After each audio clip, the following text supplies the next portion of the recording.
May I start now? Yeah, please. Okay.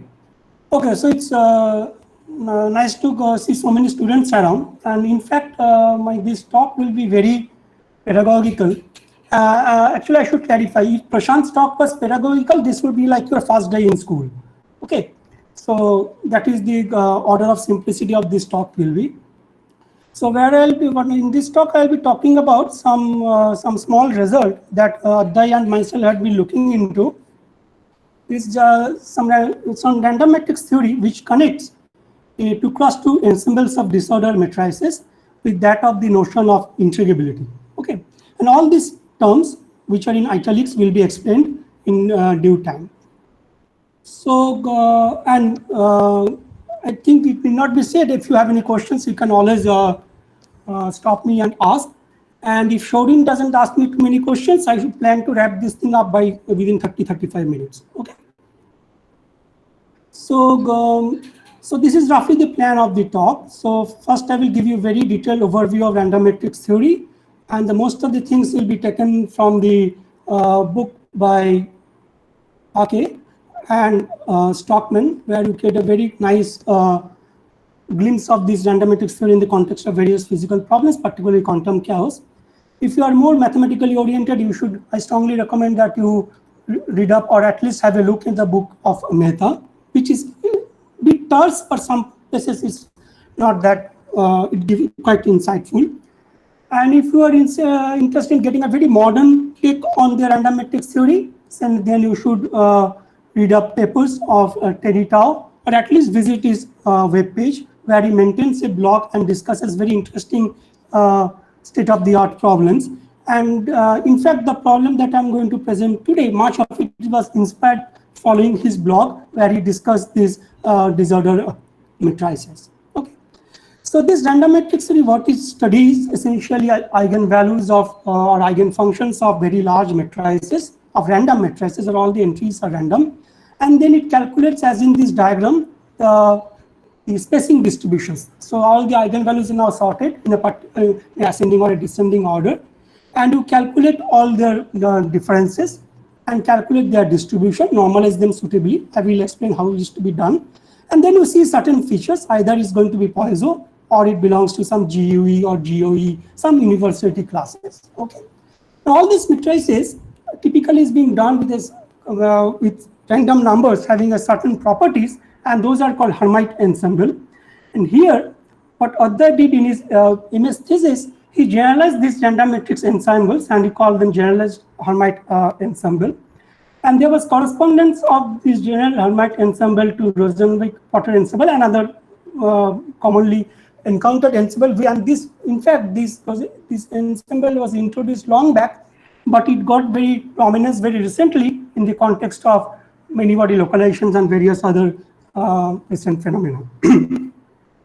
So what Adhay found in studies of this statistics is that he found some intermediate statistics, which is neither Poisson or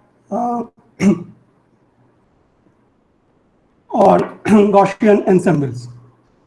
And he found some exact results, which we'll present here. And this was done in pre-COVID times and post-COVID, and during his PhD problem, he is trying to connect these disorder matrix ensembles with some integrable systems. Okay, so that's roughly what I'm going to talk about today. Okay, so as I said, random matrix theory is nothing but statistics of an ensemble of a very large matrices, and all having some random entries. And if we, historically speaking, this random matrix was encountered in multivariate analysis, almost 100 years ago. But in physics, it was popular, it gained popularity by studies of Wigner, where he was looking into the energy spectrum of heavy nuclei.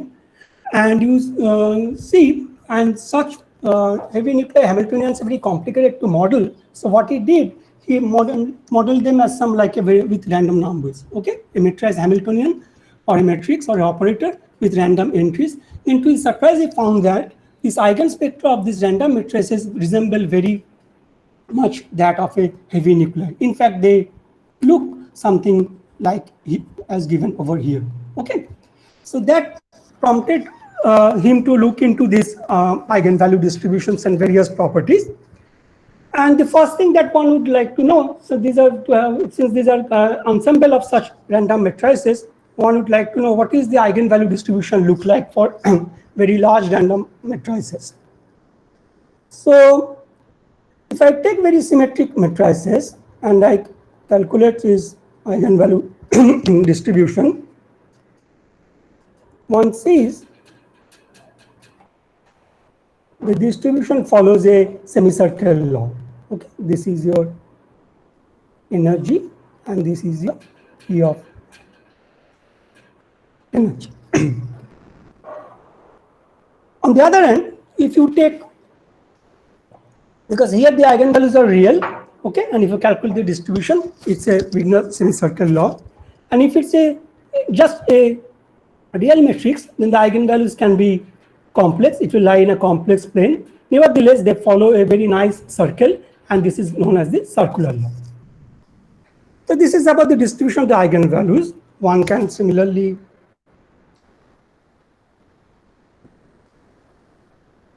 talk about what is the spacing distributions. Okay, they typically follow this type of law, which is known as Wigner surmise. So what is important here is that for small gaps, okay, it goes as some s to the power beta. Beta is some number which I will explain soon.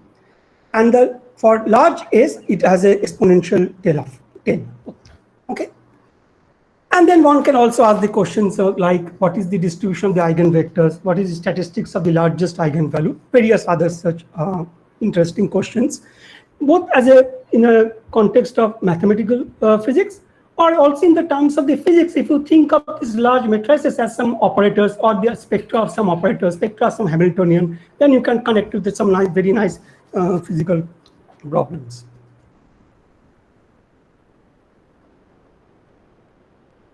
Okay. The nice thing about these matrix ensembles are that roughly they can be categorized into 3 ways. So this is their Dyson's threefold way, where if the space of real matrices, they form this Gaussian orthogonal ensemble. Space of complex matrices will give you the unitary ensemble, and the numbers or the entries of the matrix are quaternions. They define this Gaussian symplectic ensemble. So what this beta tells us? Beta tells us how many real components I have in the matrix elements. So if it's a real matrix elements, there is only one real number, so beta is 1. If it's complex, there are 2 components, A plus IB, so AB, that is 2. For quaternion, there are A, B, C, D, so this beta is equal to 4. So this is roughly the classification. One can have a finer classification, like it's called a 10-fold way, where if you take circular ensembles and various other things. But here we'll mainly in this talk we'll be focusing on GOE and GOE. The important thing is that these matrix ensembles are canonically invariant. What do I mean by that? Okay, the first property over here, all the matrix elements are independent of each other. See, if they are drawn from some P of H ij, depending on this particular matrix element. So all this, the probability of having the matrix H will be the product of all the element probabilities multiplied. Okay, they are independent. And together with that if I say that this orthogonal invariance, that if there exists any orthogonal matrix for the case of the GOE, if P of H, the probability of this having this matrix H is equal to the probability of O transpose H O, then I say there's orthogonal invariance. And together with these 2 properties, is called canonical invariance. And what will happen, it can be easily proved. If I impose these conditions, then I don't have too many choices. Then all the elements, all the diagonal elements needs to be drawn from a normal distribution of mean 0 and variance 1.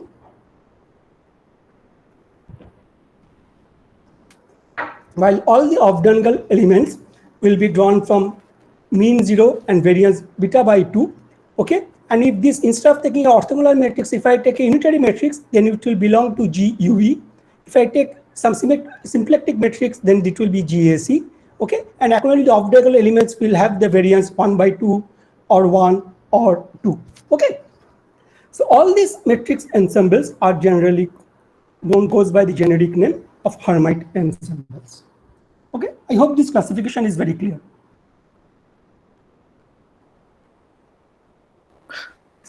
So yes, any question, please? Ananda, this is Yes, yeah. yes, So just wanted to ask something. So this classification, the three classes you made, the first one is a discrete symmetry. Second one, so I see there's a rotational invariance. Is it a combination of only discrete symmetries? I looked at this. You know, we have in topological insulator, we have this classification from I think Zimbauer, right? The Zimbauer classification. Zimbauer has Atlan. tenfold. Right, it comes from here, right? Finally, Zimbauer these three. Beyond this. Yeah. So there, I think it was like chiral symmetry, time reversal symmetry, and combination of the two, product of the two, Yes. which is also an independent symmetry. Yes. Is this one connected to that? There, I think one was a discrete symmetry, discrete and anti-unitary symmetry, and then other one was probably unitary. So is there a connection to that thing, or it's something different? This is a much, I mean, Zimbauer's is a much finer classification. This is much a coarse-grained classification. So if I take a very large random matrix with elements randomly thrown in 0 and 1, okay, as long as they're symmetric, they will come to GOE in the thermodynamic limit. I see. Okay. Okay, you can impose even. Yes, yes. It will all okay. But n should be very large. Right. And when you say time reversal, I think, of course, once you put a physical situation on board, then only time has a sense, and then you say time reversal. But when you come from a mathematical perspective, does it mean just an anti-unitary symmetry? Is that what it essentially is? Yes, yes. So I have some t square, which is plus minus 1. Right. Okay. Okay. Thanks. Yeah. Okay. Good. So Shourin is okay. So Anando, yes. So this statistical independence and the fact that you have level repulsion, so those two things, very naively speaking, are hard to reconcile with, right? In the sense that I will do an explicit calculation. Just wait for 2 slides. I told you this will be this is like a classroom lecture, so everything will be explicitly calculated. So, sir, I have a question actually regarding the classification. Yes. Yeah. So you talked about a very special class of Gaussian ensembles. Say, if I'm considering the real case, the Gaussian orthogonal ensemble. Only a very special case would have independent probabilities for each of the elements. Right, but the Hermite case combines the independent probability and the rotational invariance. So if I choose any arbitrary Gaussian, it always has a rotational invariance because of its form. I mean, it's e to the power minus some trace of A transpose A or something like that. That automatically has a rotational invariance. But it only a special case that you talked about, this normal, when you, I mean, the diagonals are chosen in some way and the off diagonals are chosen in some way. Does that Gaussian get this each element become independent in the probability distribution? Yes, so I need these two conditions to get here. Yeah, so my question is that, so the Gaussian class is then, I mean, the Gaussian and the canonical Hermite, how, said theoretically, how are they, I mean, related? I mean, is one smaller than the other, a subset of the other? One is the subset of the another. So the Gaussian is a subset of the canonical Hermite. I hope you can see this drawing. So this is the set of all, what do I call it? Symmetric matrices, or all matrices with all independent entries. Okay. This is the set of all matrices which are, say, rotationally invariant. Okay, and this subset is your Gaussian ensemble. Does it make sense? Intersection of both, right? Yes. So yeah, so it's in the intersection of both. Yes, it's an intersection. So are there any other things in the intersection or only the Gaussian? Only this, if the intersection is only Gaussian. Only Gaussian. Okay, so you can prove Yes. that, right? This thing can be proved. This thing can be explicitly proved. It's like actually 4-line proof actually. Okay, okay. This proof I Thanks. don't do, but Thanks. if you are interested, I can give you, pass you on the proof. Hmm. Okay. Thanks a lot. Okay, Yeah, good. yeah. Okay, so like Bhavatosh was asking, how do I see this repulsion and all? It's actually not very difficult. I mean, since I will be mostly doing 2x2 cases, so it will be very simple. So let's consider this real symmetric matrix. So, and there are so 3 independent entries. And since I said that they belong to GUE, so these are how my elements will satisfy the statistical properties. And since the canonical invariance implies that if I ask the probability of finding what is the probability of finding this matrix H, so it will be given by some Albert function normalization constant e to the power minus trace of H square. Okay, as simple as that. The question is that for this matrix, since 2x2, I can do exact, the calculates is very two eigenvalues. The question is that if I know this P of H, knowing this P of H, how do I know the eigenvalue distribution? Okay, that is the whole random matrix theory all about. That is exactly what I want to So what is this calculate. canonical invariance? I didn't understand, sorry. Canonical invariants are these 2 statements. One is they are independent of each other. Okay, and there's orthogonal invariance. Together they are called canonical invariance. Okay, but where does this H squared come from? Oh, yeah, this. Okay, so if I ask for the probability, so each element goes as what? E to the power minus H11 square, right? That is the probability of this element. Right? The probability of this element is some P is to some normal distribution. If I just calculate the total probability, that is I take the product of each of them, that is gives me the probability of having the matrix H with entries H11, H12 and H22. Then it's just a simple algebra to show that this will be trace of H square. Okay. Okay. Okay. So now we have 2 quantities. I have this H. So it's now, I mean, transition between 2 random variables. So I have random variable X, random variable Y. I know this P of X. I want this P of Y. Okay. That is a very typical question in stochastic processes. Okay. It can be done in various ways. So what we have done is, since this is we take a orthogonal matrix and say that this matrix H is similar to this diagonal matrix, and this is and Q is this orthogonal matrix. Okay. So what it gives me, so if I now put the explicit forms over here, so left hand side is my this matrix. I put the explicit form of Q over here. So right hand side, term by term, I can relate this HNM on the left hand side, a term of this matrix, to some function which involves this theta and these eigenvalues, right? So that will give me the function. From this function, I can compute the Jacobian and the determinant of that function, and I can get this P of G of the eigenvalues of E plus and E minus. There are 2 eigenvalues since it's 2x2 system. And since this P of H is given over here, so put them together, I can calculate. This can be explicitly shown that this turns out to be this object. Okay, I think the steps are very clear. Okay. Similarly, if you have to do it for the unitary ensemble, you take some unitary matrix, do the same thing, do the normalization correctly, and you get this eigenvalue distribution for the unitary ensemble. Similarly, for the symplectic ensemble. See, it just depends on how good an accountant you are and your accountancy skill to compute this determinant. For 2x2 is very simple. For large n problems, for large n matrices, you have to just do a very careful bookkeeping to get this determinant, which I will show in the next slide. So what is important over here, that you see this is this difference raised to power 1. So that is your beta equal to 1 for the orthogonal ensemble. This is difference raised to power 2, that is beta equal to 2, that is unitary ensemble. And for symplectic Gaussian symplectic ensemble, this power is raised to 4, that is beta equal to 4. Okay.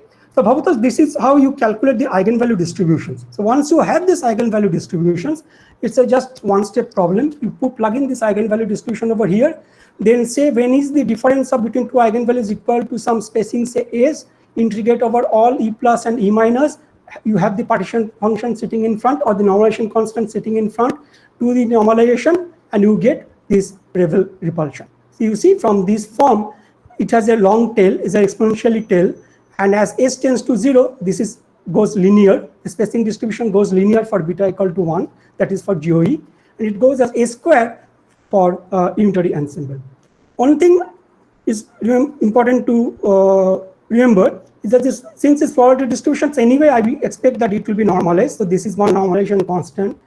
And I also do another normalization, or technically it's called unfolding, because you see when I'm comparing or plotting orthogonal GOE and GOE on the same plot, I am plotting oranges and umbrellas. Okay. So to put them on the same thing, I need to change their mean to 1. So the average mean, I force them to 1. So this is somewhere over here. Then only it makes sense I can compare them. Okay. So you Ananda, see, is it like normalizing the density of states and bringing them yes, to exactly. the same level? Yes. Yes. Okay. Yes, yes, yes. Okay. Yes. Thanks. I locally try to put them as many as possible. Okay. Right. Yeah. So they're all of them. So whatever the distribution, they have all uniform spacing. Right. Which means they have the same density of states on an average. Yes. Yes. Right. Yes. Yes. Because otherwise, there's no point in comparing two things, right? I mean, Absolutely. Okay. Now you see, so this result was quite surprising because I have a random matrix. I get some eigenvalues, but the eigenvalues are not random. Because if the eigenvalues are not random, I would expect a different kind of statistics, right? So eigenvalues somehow conspire with each other such that they don't come close to each other. That's what all this level repulsion means. Okay. Whenever my S goes to 0, that spacing goes to 0, my probability of finding that S is 0. Okay, tends to 0. So you can see this, how this, for what happens for independent eigenvalues. So you can visualize these things. So I have a matrix where only the diagonal elements survive, and they're all independently chosen. So if it's diagonal, so those are the eigenvalues, right?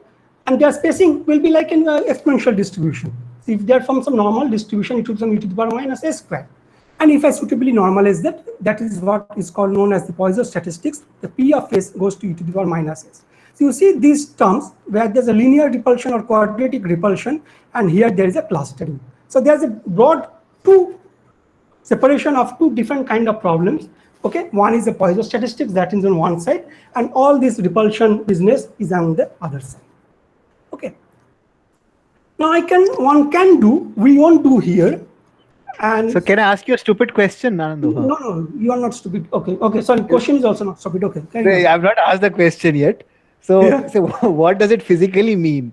In the sense that, because we know that, at least, very roughly speaking, we say level because it's level repulsion because the eigenvalues mix, or there's some level crossing or level repulsion, right?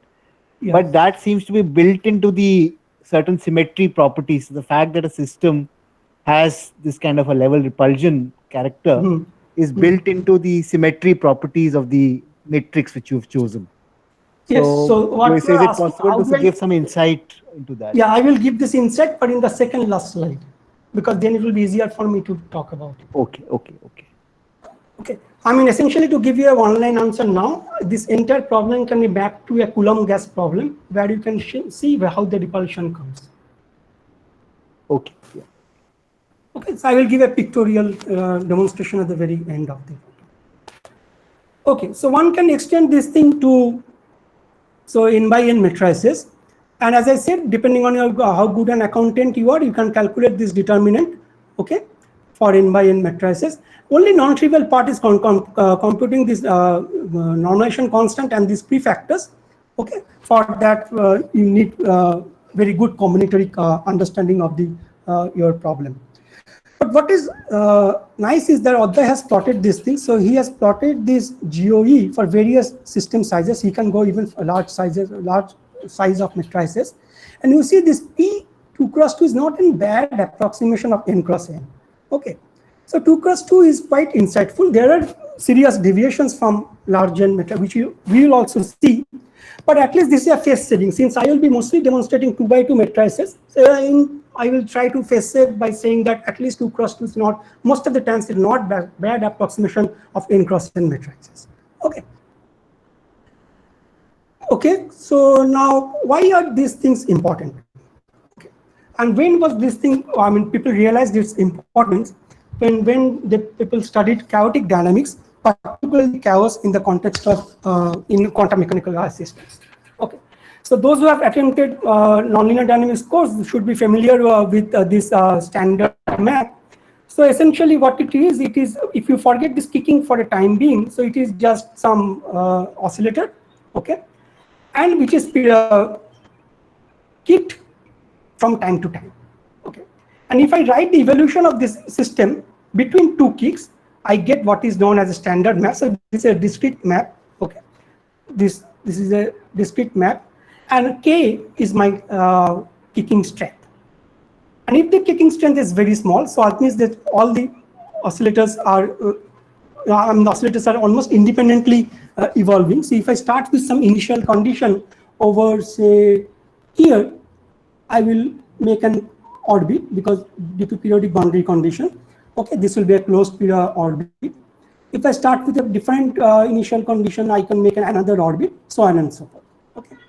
So when K, the kicking is very less, very weak, okay, so there will be all integrable dynamics because I will get all nice periodic orbits. And there is no diffusion. Diffusion means, what I mean by diffusion is if I start on one of these orbits, I won't migrate after some time to another orbit. Okay, so in phase space there is evolution, but they don't go from one place to another. They are not used to, do a random walk in the phase space. But if on the other hand, if K is very large than the some critical Kc, then as I in this diagram over here, so you see, so here everything seems to be mixed up. So if I start with any initial condition, it randomly visits all the places in the phase space, and that is what is called chaotic dynamics, and in this case it will be ergodic. Okay. So in between, as you see in these pictures in between, there are some places where the system seems to be like integrable, or the dynamics is localized. In some places there seems to be like a chaotic movement. Okay, so these are mixed dynamics. So this kicked rotors or this type of standard map was well studied in the context of dynamical systems for since ages, and people naturally came up with the question: so what happens in the quantum analog of this type of systems? So quantum analog is problem because those who have little familiarity in nonlinear dynamics, they know that if I have to characterize this chaos or this disorder in the systems, one calculates something like a Lyapunov exponent, right? So how two trajectories are going to diverge. But in quantum mechanics, I don't have that notion. Okay.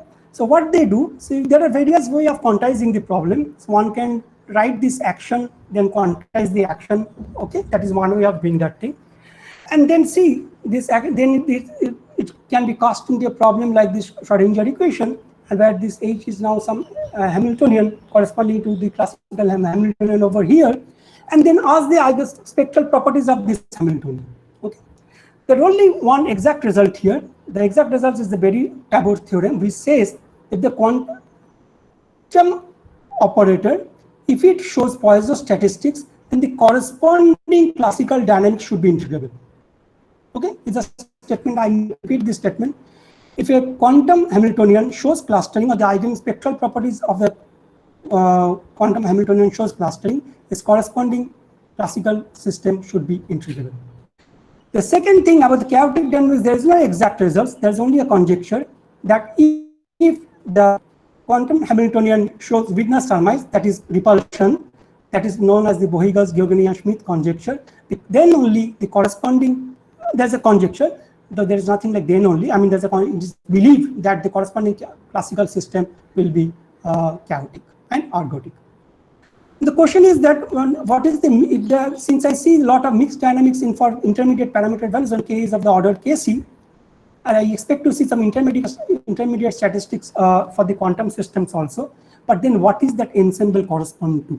Okay, that is a question that we are asking. And so obviously it is from this diagram, there is a need for a new matrix ensemble. So is there any questions? What is the meaning? What is the meaning of clustering? Clustering is like a Poisson dynamics. When as S tends to 0, the PS is finite. Okay, so the Hamiltonian eigenvalues are clustered means what in this case? So and eigenvalues are not clustered. The eigenvalue spacings are clustered. okay. Two eigenvalues can come as close as possible.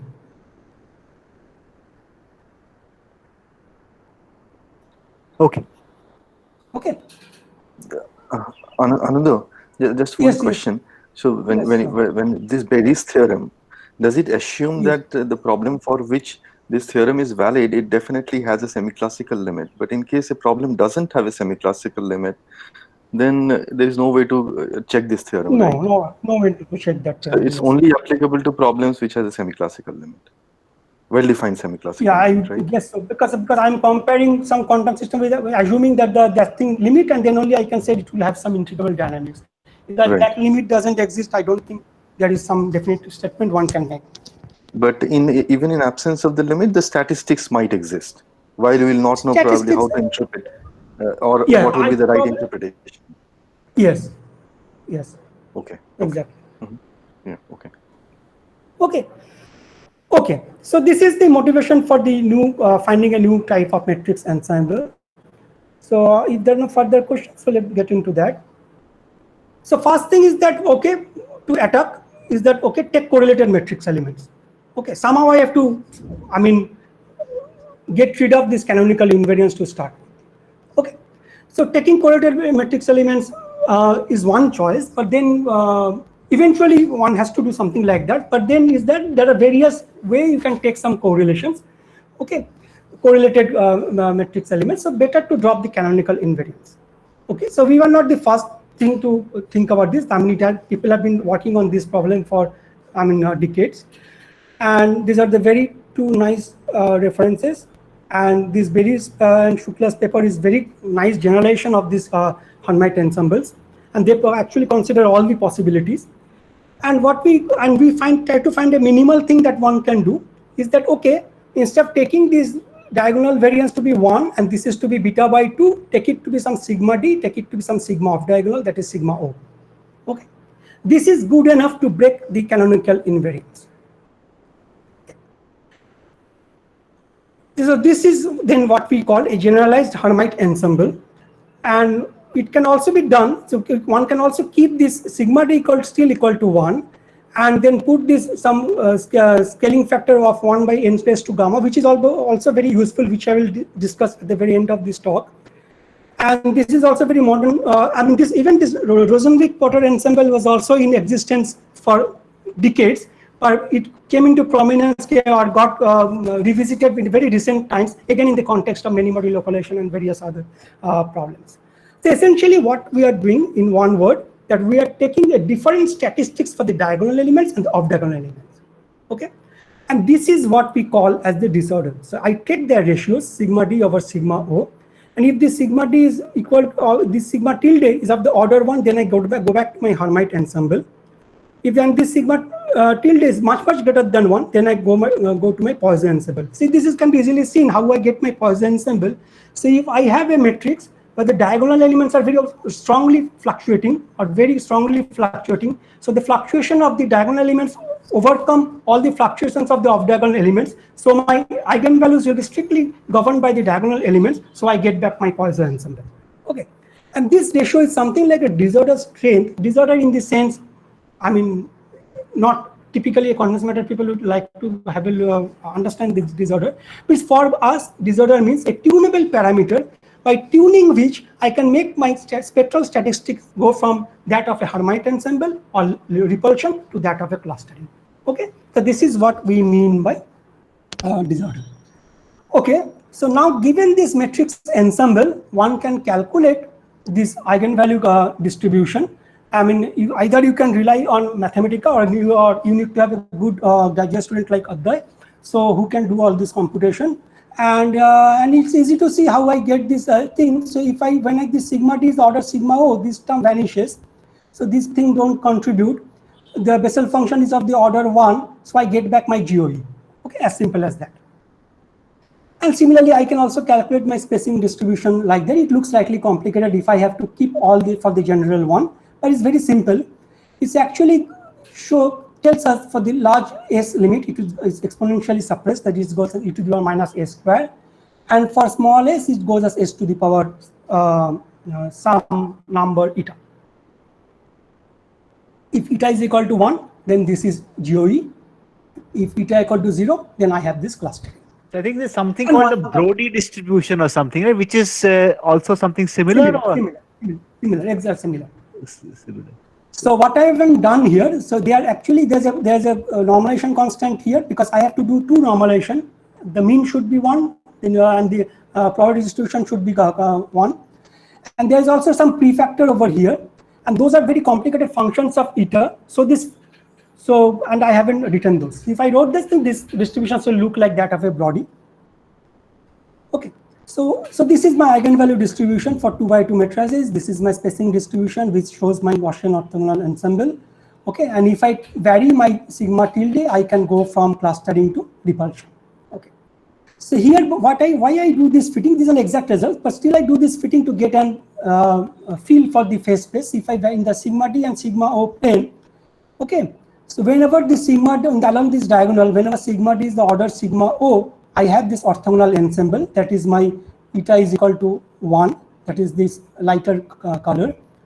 And apart from that, away from this diagonal, I have this Poisson distribution. Okay, you can see here. So if I fix some along this line over here, as I vary my say sigma d, I go from say 0, that is my eta equal to 0. It hits 1 somewhere in around of the sigma d of order 1, and then again comes back to 0, which is like a Poisson distribution. So this is something like a transition. That's not or some crossover as I vary my strength of this disorder, that is sigma tilde. Okay, so this was done way back. Adhya reproduced these results, which is fine, and he generated this phase diagram. But what he did more that he could extend this analysis for Hermitian 2x2 matrices. I have just given you very crudely the form, because these functions are very complicated looking. Okay, I don't want to impress you, but he can do all these calculations. And you can also get that there are limiting cases, but to his surprise, the transition is not between clustering and GUE that we normally expect, but there's GUE also crops up over here. Okay, so let me try to explain that. So you see, whenever the sigma tilde is of order 1, that is I retrieve my GOE. Okay, this is eta equal to 1, GOE, my as s tends to 0, my repulsion is quadratic, that is a square, so that is the signature of GOE. If my sigma d is the diagonal elements are fluctuation diagonals are very, very high, then I go to the clustering limit, that is in the dark portion. And on this portion, I have this orthogonal ensemble. Okay, I get back my orthogonal ensemble. So symmetry is broken in the case of the Hermitian matrices, and this is very interesting. Because having only one tunable parameter, namely our quote-unquote disordered parameter, I can go from the orthogonal to unitary to Poisson. Okay, so that's why this was very nice. So I can see these 3 university classes of repulsion just by tuning one matrix. Okay, so this is roughly the story of the disorder part. Now, I have to show you how it connects up to the integrable part. So, yes. So Anand, it's very interesting. Yeah, I mean, we observe something like this with SYK model. I see. And which has, depending on different symmetry classes, there was all these 3 possibilities. And then when we switched on disorder, usually in SYK model you don't have a quadratic term; it's all interaction terms there. So once we added random quadratic term, we could do this crossovers. We never understood it. I mean, this is a very interesting example where you are saying with one single parameter, depending on the strength of the parameter, it breaks different symmetries. If it is small, it breaks a different symmetry, preserves the other one. But if you make it stronger, it breaks same parameter breaks a different symmetry. So that's very non-trivial, right? I mean, you don't expect one parameter to parameterize all kinds of symmetries. Yeah. And probably that's the surprise, right? Yes. Okay. So this is the disordered part of the story. Now I will get into the integrable part. So this is mostly textbook stuff. So if you want to quickly check your Gmail and your Facebook, you can do it for 2-3 minutes and join me after 2-3 minutes, or you can continue listening to me. Okay. So if I have to connect up the integrable Hamiltonian dynamics, so it's if you recall, so I don't know if you studied in class next. So if I take some Hamiltonian, which is function of say momenta and their coordinates. So whole Hamiltonian Jacobi theory, the idea is that I write it in terms of some action and some angles, and I prefer all these actions to remain and angles to go away. So so that these actions remains invariant of my system. Okay. So simple harmonic oscillator, as we always do. So these actions will be this whatever it can be related to all the energies of these elliptic orbits. Then I have these separatrix, and this angles is all my actions, and these are, we know that this is an integrable system, okay, as energy is one of the conserved quantities. Now let's take this pendulum, two pendulum weakly coupled. Okay, so I have two now frequencies, one is omega-1 and this omega-2, and this dynamics is confined on a set torus. And if I hold a sheet over here, let's call it surface of section. Okay, so this trajectory will come and it will hit this plane once. It will come back again after some time, hit it once more. Okay, and if I record this thing, and if this omega-1 by omega-2 ratio is something like a irrational number, this circle will be densely filled up and will give me some orbit. Okay, I can put one more pendulum. I can put n such pendulums. So it will, now the dynamics will be on an n-dimensional torus, difficult to visualize. But if I take a surface of section, I can try to say that there will be many such orbits. There can be some concentric orbits. Okay, in a very complicated form. Okay, and all of these orbits corresponds to one integral submotion. If it's an n-dimensional system, in general I have n integral submotion in convolution, so all this Poisson bracket will vanish. Okay, and since they're integral submotion, this time derivative will also vanish. So this is what we mean by integrable Hamiltonian dynamics. Okay, now when I go from integrable Hamiltonian dynamics to the chaotic system, this is typically I do in my nonlinear dynamics course. So suppose these are two tori, okay, two nearby tori. I perturb the system. The two nearby tori are going to cross each other, going to meet each other, and it can be shown by Poincare-Birkhoff theorem. I will get, so there's a new 4 fixed points appear, and alternately they will be either elliptic. By elliptic I mean these closed orbits, or there will be like a saddle. Okay. So this is what that can happen if I keep on perturbing my system. If I make further perturbation, then also these inner orbits will break. Okay, and again they will give me two smaller elliptic orbits and two saddles. Okay, now see how the chaos coming. So I have in between some saddles. So I have these saddles. I have some stable direction of this saddle, and I have some unstable direction of this saddle. If they are not careful, the stable and the unstable directions can meet, right? Like in this diagram. Okay, but it can be proved explicitly if they meet once, they will meet infinite number of times. Okay, and these are called homoclinic tangles. Okay, now this is the saddle, the stable and the unstable manifold of the same fixed point, so it's called homoclinic. If they are stable and the unstable manifold of the two separate fixed points, they are called homoclinic tangle. Okay, so bottom line is that in this picture, I will have some elliptic orbits. Okay, because my perturbation is not strong enough to break them. My perturbation have only managed to break a few of them, and which ends up in some homoclinic tangle. So if I start with some initial condition over here, or say this person or this random walker is extremely confused, because here it will almost do like a random walk. Okay, like chaotic motion. Okay, very irregular motion. And if it happens to initial condition on this orbit, it will make a nice closed orbits. Okay, this is exactly the diagram that you see in a typical chaotic maps. Okay, so if I keep on increasing the perturbation on and on, finally only one integral motion will survive that corresponds to the energy of the system. So if I break all the symmetries in the system, I get rid of all the integral submotion, and my chaos sets in Hamiltonian dynamics. Okay, this is not very important for this talk, but it is good to have this picture in the back of your mind as we go forward. Okay. So Prashant might know these things. So this integrable dynamics, traditionally one would like to see how many integrals of motion exist. It's not a very easy job to establish so many integrals of motion. The Hamilton-Jacobi theory, I mean, doing it for coupled pendulum and doing it for Kepler's problem is quite a cumbersome thing. We're doing it anything more is quite difficult. You can imagine it will be very difficult. So people have come with an alternative way, an equivalent and alternative way of having an integrable system. So what they say, so I suppose I have two functions. You can take it to some operators as well. Okay, L and B.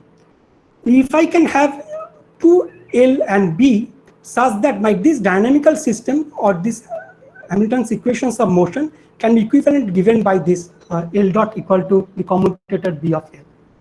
That much, that's it.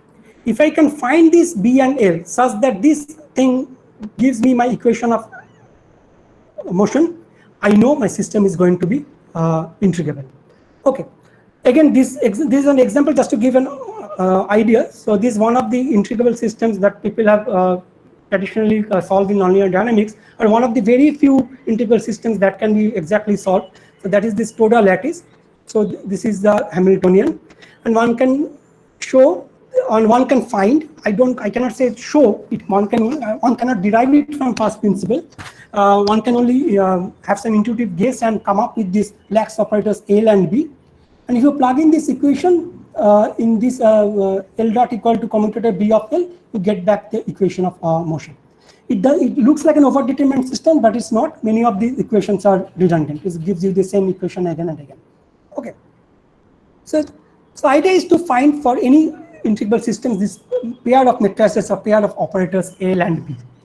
How does it make the system integrable? It can be shown that if I have any arbitrary operator, say A, which evolution is given the A dot is some B times A, then if I just do a simple back of the envelope calculation, this LT, it turns, there is lax operator, this L operator turns out to be isospectral. Okay, that means the eigenvalues of this L are constants of motion.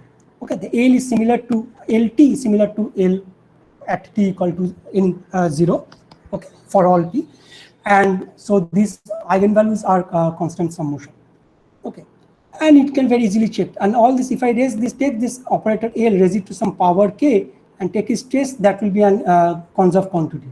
Okay, so this can be an exercise from my course MA 1202. So you can take this I, you can take its derivative. So 1k is pulled down. Okay, then I replace this L dot with my BL, my L dot is equal to commutator LBL, right?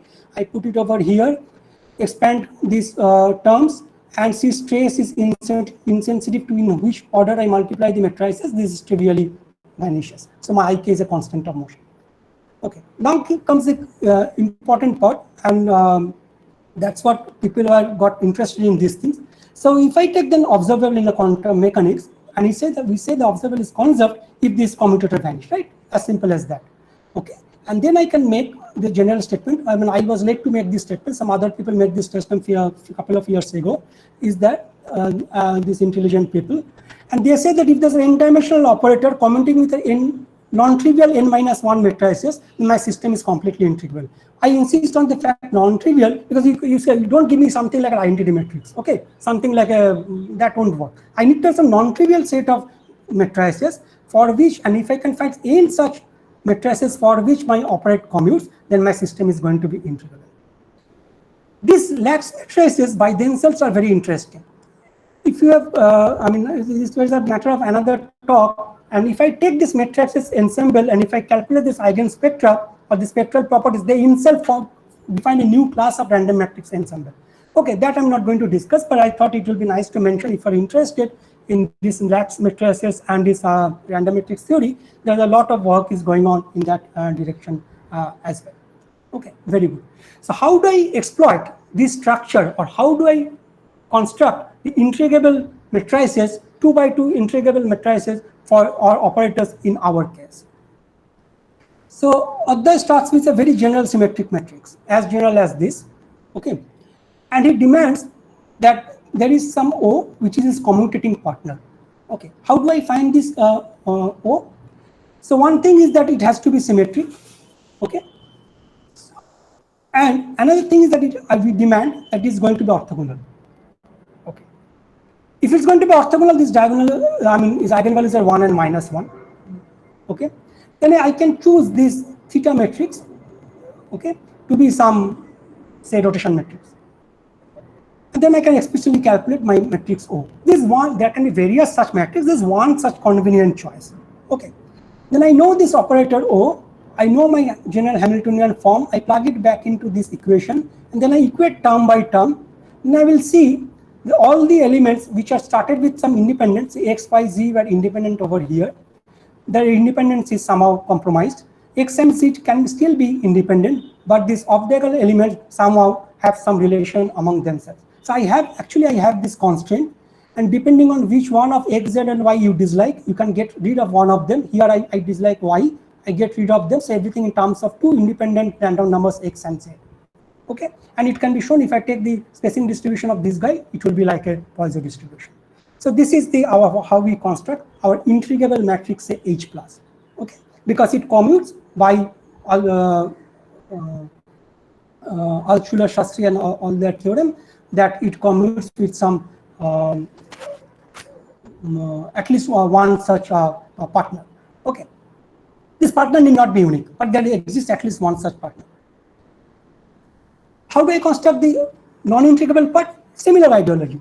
We take the again a general matrix. Okay, then we say that non-integral will be that one which doesn't commute, or to give you a very specific case, it anti-commutes with O. So this H minus, okay, I will find the constraints on this general matrix H minus such that it anti-commutes with O.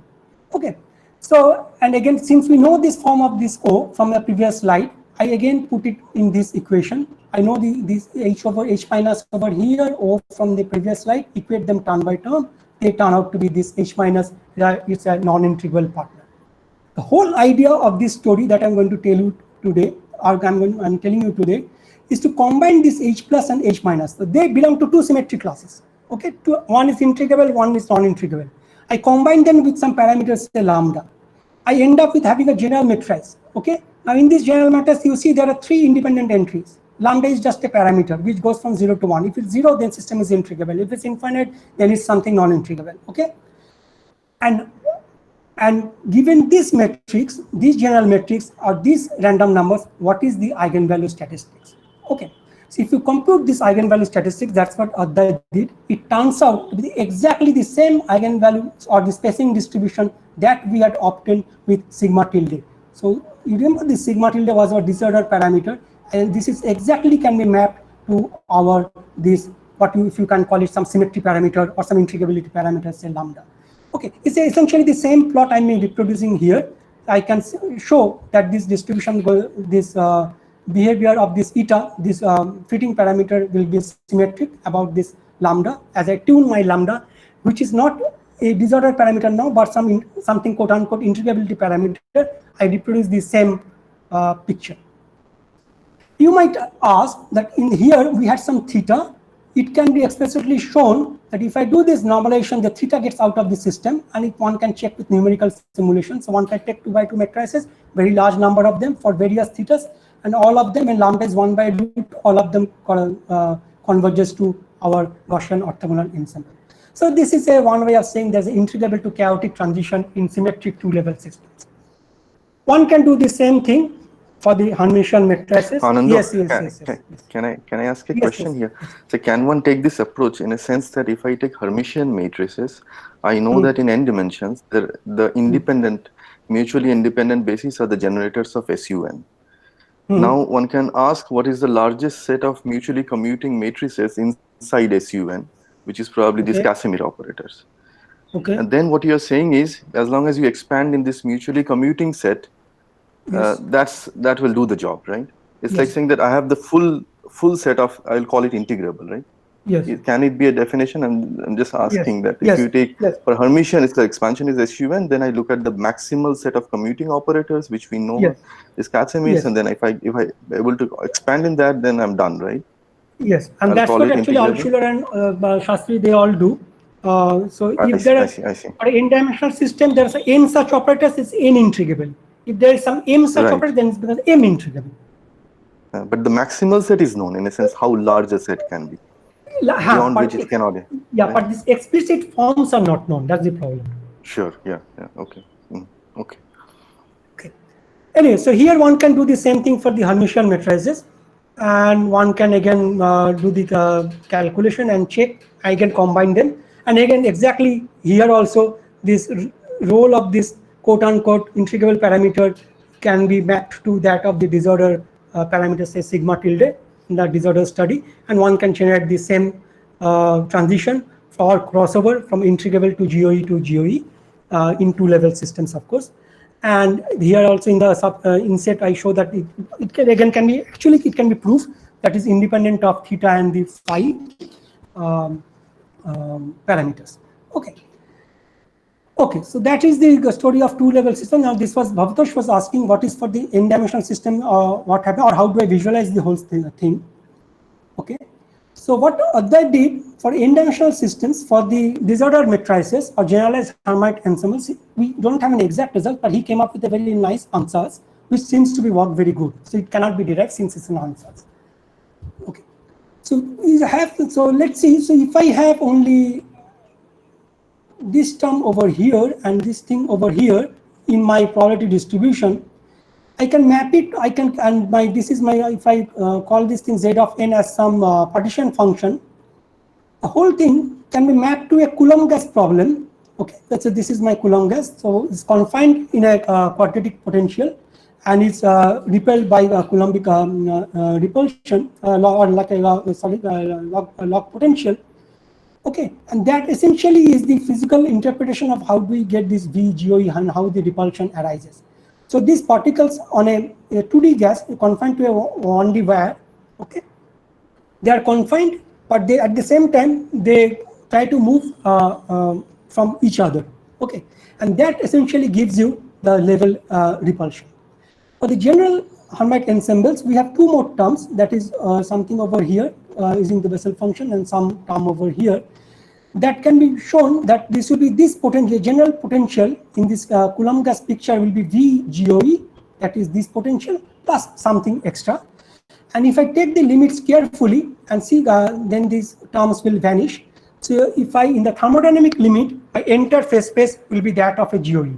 Okay, so this is a result, but this is slightly problematic because where do the transition go in the thermodynamic limit?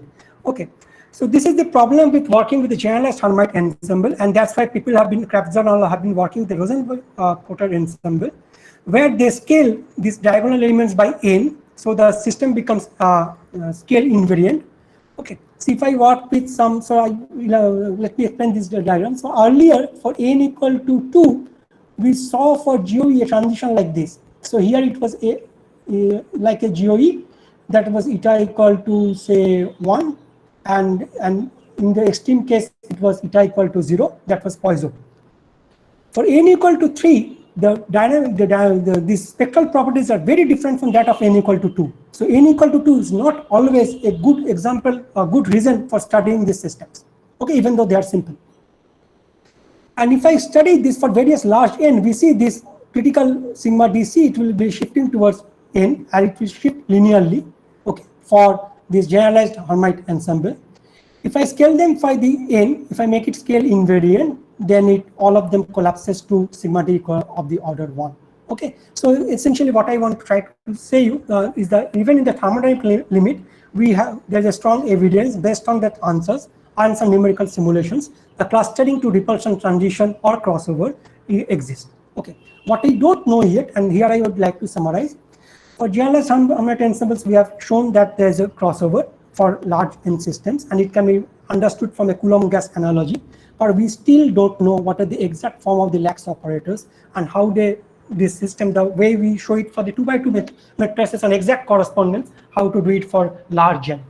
For 3x3 matrices with certain additional symmetries imposed, Advait has some result, but that's not a general result as of now. Okay, so that's it, pretty much it. So, okay, more questions?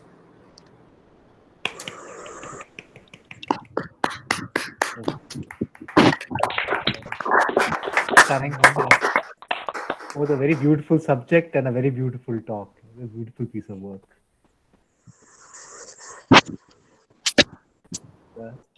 Questions, comments? Anandamohan, Chiranjeev here, just one question. Yes. Actually, Please. clarification. You go to that Coulomb gas slide. Yeah, actually, I mean, when you told this level repulsion thing, that as energy goes to, the spacing goes to 0, there are no levels. Now, that is in energy space, but the Coulomb gas thing is in real space, right? Real space, yes. Real space. This is in real space. Yeah. So here the analogy is that the eigenvalues, the position of this eigenvalue, the eigenvalues are mapped to position of the particles in the Coulomb gas. Oh, okay. Yeah. But just to give you an idea. Yeah. Sorry. But what Bhavatosh's question was still like trying to understand level repulsion in the sense like say you have, let's say, even harmonic oscillator problem. Okay, no, not Okay. harmonic oscillator problem. Let's take the hydrogen atom problem. Now, Okay. in hydrogen atom problem, you see the higher the energy levels, they're more closely bunched together, right? But the closer you go to the Okay. nuclei, the more separated they are, isn't it? Like 1 by r square kind of. Oh. So can that kind of analogy be given? No, so that's the problem. So closer doesn't mean that they are going to be some clustering or a repulsion unless you do normalization properly. Okay, that was the whole purpose of doing this normalization. I bring the gaps, or I treat the gaps in such a way. Okay, if I do this normalization, if they still show a repulsion, okay, then there is a repulsion. Else no. In the hydrogen atom or any integrable systems, there will always be clustering. As the gaps tend to vanish, all the eigenvalues, there will be like a continuum. Okay. Ananda, to follow it up, in the Coulomb glass problem, probably you also have charge density wave kind of solutions, right? Which are like more clustered solution, which is like saying you have degeneracy of levels probably, and then equal spacing. And then probably at some point as a function of strength, it melts into a liquid, which is probably your this level repulsion phase, is it? Right? I mean, if I look at the Coulomb gas, it has this charge density wave kind of states, and then you have also some completely molten liquid state. And then what you are saying is that if it is like a charge density wave, there is equal spacing between this clustered density, then it is more like an ordered spacing. And then when it melts in real space, that is more like probably level repulsion or something like that. Probably repulsion. Yes, exactly. Right? Exactly. Yeah. Okay. Okay. Yeah. I had a question, Anando. Siddharth here. Yes, Siddharth. Yes, Siddharth. So kind of related to what Sorin was asking, but from a slightly different perspective, these Coulomb gas mappings are also known from various field theories in quantum field theories, in 0 dimension as well as in 1 dimension. For instance, the Sine-Gordon model in 1 dimension, 1 plus 1 dimension, 1 space and 1 time. That can be, so there is a Berezinski-Kostelis-Thoulers phase transition, which is infinite dimensional. And that can be mapped on to a transition in the associated Coulomb gas problem. I see. So basically, it's a confinement, deconfinement type of transition. And what I was wondering was, similar things are also known, for instance, in quantum impurity problems, like the Kondo problem, for instance, which is the physics of a single magnetic impurity talking to a higher dimensional bath of electrons. Those problems also can be mapped onto Coulomb gas-like problems. So all of these problems, somehow, the transitions, from what I vaguely understand, are often of this infinite dimensional kind. The Berezinski-Kostelis-Thoulers universality class. So my question is that, is it possible that the clustering repulsion transition that is being seen here is, in this Coulomb gas models, are these also of the Berezinski-Kostelis-Thoulers type? I mean, I don't know, but probably, I don't know. I mean, have you ever seen anything in the literature which suggests this? No, I don't know. I haven't seen.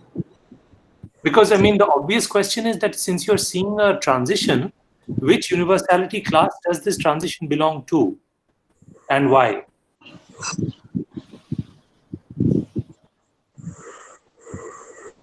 No, in this case, if I take this Coulomb gas, then it's very specific. It has to be GOE. No, I agree. What I mean is I that think I just make I think what Siddharth is saying is the Sine-Gordon problem is really the gas of instantons. So if it is a localized impurity in a Luttinger liquid, it's a gas of instanton which forms a Coulomb gas. It's not really directly particles, but these are like gas of instantons, which is in time.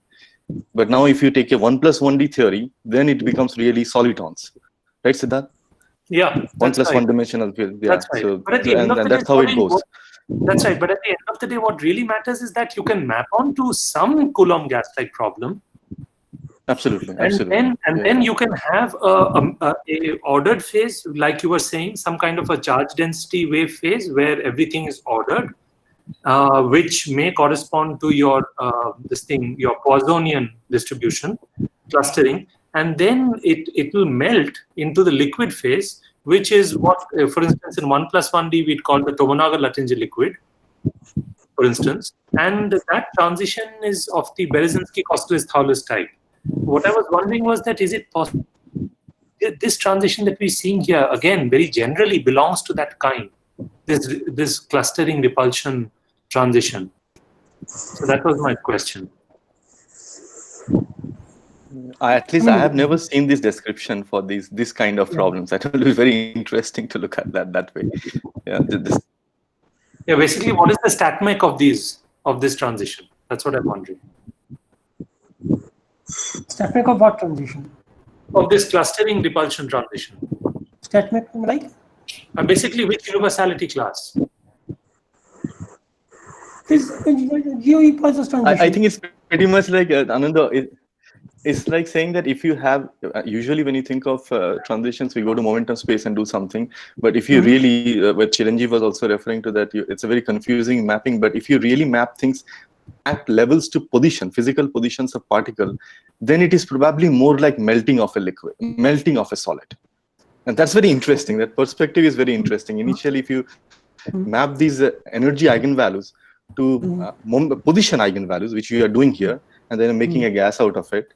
So then I think this is more like, if your energy eigenvalues are equispaced, that maps to a lattice in real space. And then when the lattice melts, that's a transition, and that becomes your your gaseous state, which corresponds to probably GOE, GSE, and GeV.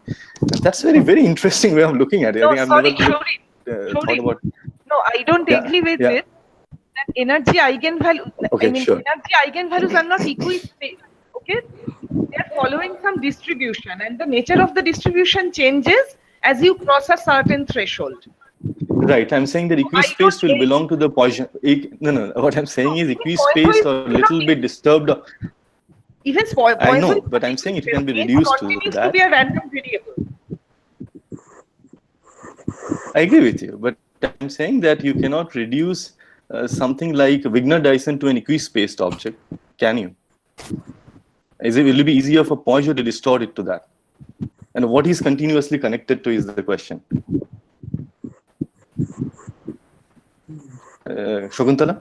Yeah. I don't know if it What would be continuously connected to that? That's the question. I think that is the spirit in which I'm asking this question. Yeah. So actually, this Coulomb gas, this thing is just an analogy. So if you just take, it's just an analogy of just identifying this eigenvalues as a position of some particles, and just to motivate you how this repulsion takes place as like a log gas.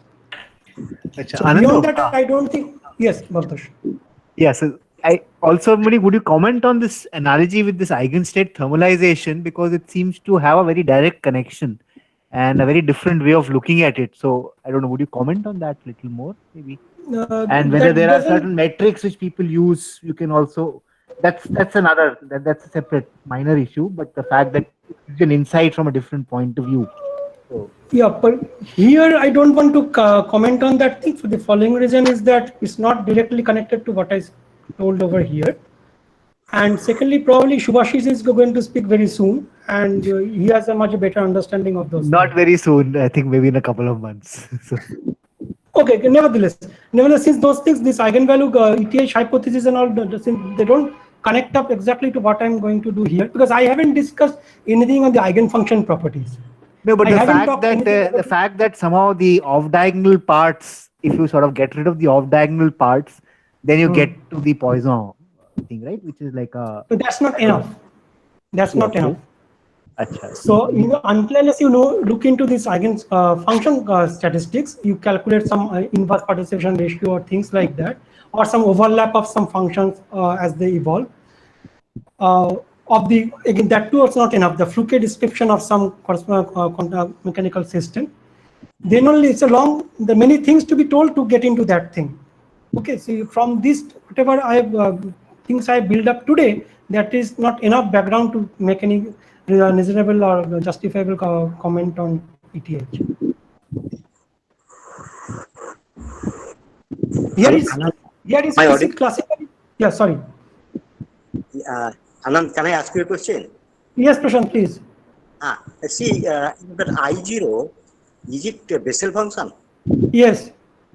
Now, I'm following up the question of Sorin and others. If Hmm. I take the wave function, if I0 is not there, so this is like a Calogero-Sutherland kind of thing. Exactly. Now, with I0, what kind of potential it looks like? I would be very curious to see. So without I0, if you go, I mean, that's what Bogolmoni and etc. they are doing when they calculate these lax operators for random matrix ensembles, new kind of random matrix ensembles. They take this Calogero-Sutherland model, okay, and there are, if you know, there are the three limits of that model. One is that it's rational, hyperbolic, or I forget the other one. Right. Okay. So essentially, they have the exact form of those potentials, exactly the way you are saying. Okay, either it's going to be what do you call it? There can be some trigonometric forms, or it can be some other hyperbolic functions, for which the potentials are exactly known, for which the lax operators are exactly known, and those systems are integrable. Correct. That can be exactly proved. I mean, it was proved long back, but what these guys have done, they have taken those integrable matrix ensembles and compute the spectral properties, and they find repulsion of a very different kind. I look it up. Very nice. I look it up. Yeah, they have a series of PRLs and PREs in the, I mean, 5-6 years ago probably. Okay. Sir, I just had one tiny question once again. Yes, Shayok. Yeah, so Yes, the Shayok, right? point is that, yeah, exactly. Yeah. Yeah, so the model that you are describing in the if we go to thermodynamic limit, it's something like a one-dimensional lattice with on-site disorder and also disorder in the hopping, right? Yes. Yes. So and the hopping is in this case is infinite range, like you 1 2 2 Yes. 1 2 3 all have the same strength. Yes. So as you said in context of the ETH, like to comment on maybe the localization or things, you need to study the eigenvectors. But just relying on this statistics of eigenvalues, can we comment on anything like if this transition that you are showing also accompanies a localization delocalization transition or something like that? Yeah, that's what Shubhashis and I have been doing, right? I mean, with other Shayok, not in Shayok. So, yes, essentially you calculate the same thing, the spectral properties of the Fluke operators, because those systems are systems which are again driven in time. Okay. And since they're Fluke operators, this will be like unitary operators. They won't, that's why I didn't want to comment here. They won't belong to Gaussian ensemble, they belong to circular ensembles. Okay. They are not, because because those are eigenvalues are lie on a circle, right? And from that, if you calculate the spectral properties, they can have a repulsion or clustering. Yeah, so my question is about the localization in real space. Like if the wave function is localized or delocalized, like Anderson transitions, can we comment on that from this model? Because Levitov has a very similar model, but where the hopping is dying out with distance as a power law, like power law random banded random matrices. So this one is like an extension of that case to an infinite range hopping, where we expect that everything should be delocalized, all the wave functions. But maybe this transition that you are showing in the eigenvalue statistics also accompanies a localization delocalization transition at the level of eigen functions. Yeah, it has to. I mean, in this case, it has to be. But if you can, for 2 by 2, what we have explicitly shown, it will be. But then 2 by 2 eigenfunction, what eigenfunctions can you statistics can you get from there? Yeah, so 2 by 2. If just the 2 by 2 case I consider, then the when it is like, say, in one case it would be like the wave function is peaked on only one of the sides, and in the other case spread on both of them, right? Both of them, yeah, something like that, yes. Okay, And so that can be maybe explicitly seen from the metrics that we take. It can be explicitly calculated. Okay, so the question now is then, can we extend it to this thermodynamic limit, the same analysis? Because Numerically, one can study, but extend this thing, I don't know, because in our phone, as I said in the very lesson, we still don't know these lax operators. No, hmm. how do I construct this symmetric sector? I see. That I Okay. don't have any. Thanks. Numerically, you can study. I mean, that's what people are doing also.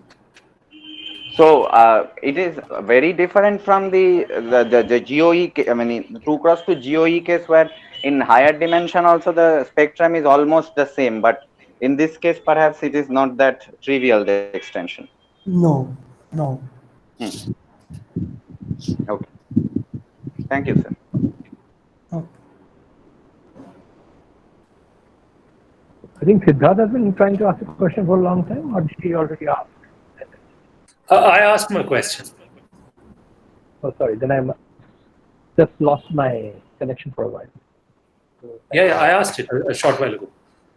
okay.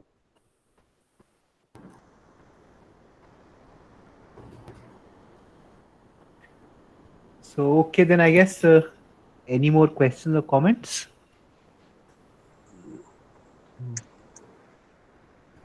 Okay, so So then any I'll more stop. questions? You just mail it to Adhay.